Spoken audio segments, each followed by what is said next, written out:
নাম জপ করার মানে কি? শ্রী শ্রী বাবামুনি বলিলেন, নামের প্রাণ স্বরূপ শ্রী ভগবানে মনকে যুক্ত করাই নাম জপের উদ্দেশ্য। নাম জপ আর ধ্যান একই কথা।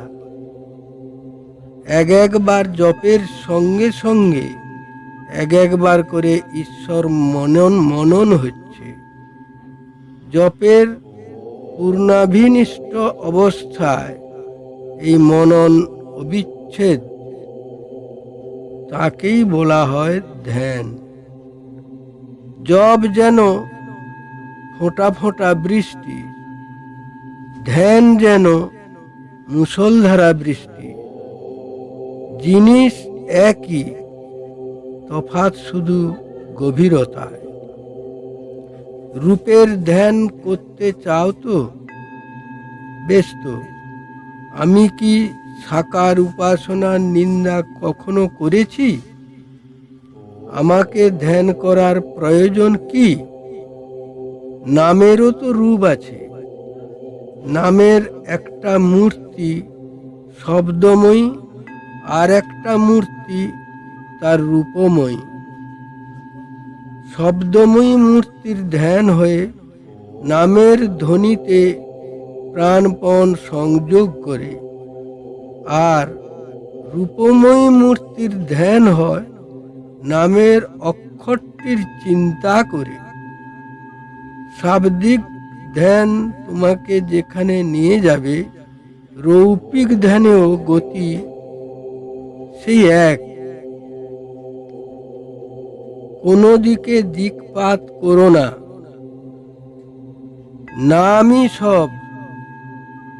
যে নাম পেয়েছ, বিশ্বাস করো, সে নাম প্রাণহীন সবের অচেতন কঙ্কাল নয়। এ নাম পরমাত্মার চৈতন্যময় দেহ। এ নাম সর্বশক্তির আকর। এ নাম প্রাণবান এবং প্রত্যক্ষ মঙ্গলপ্রদ। বিশ্বাস করো, এর শক্তি অব্যর্থ, প্রভাব অমোঘ, বিস্তার ব্রহ্মাণ্ডব্যাপী। অবিচলিত বিশ্বাস নিয়ে, জ্বলন্ত উৎসাহ নিয়ে প্রাণপণে নাম করে যাও। নামকে ভালোবাসতে শিখো, নামের রসে ডুবে যাও। নামকেই প্রাণের প্রাণ বলে গ্রহণ করো। অটুট আস্থার সাথে নাম জপ করো। ভিতরে আপনি চিত্ত শুদ্ধির বিকাশ হবে। মনের ময়লা কেটে যাবে। দর্পণের ন্যায় মন স্বচ্ছ হবে। নাম তোমার অন্তরের দুর্বলতাকে লোপ করবে। পাপ প্রবৃত্তিকে ক্ষীণ থেকে ক্ষীণতর করবে। লালসার জাল ছিন্ন বিচ্ছিন্ন করবে। দুরাশার মরীচিকা দূর করবে। নাম তোমার সৎ প্রবৃত্তিকে উৎফুল্ল করবে। সংযমকে প্রতিষ্ঠিত করবে।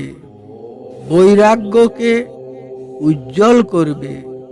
সদ্গুরুর সাথে শিষ্যের অভেদত্ব প্রতিষ্ঠিত করবে।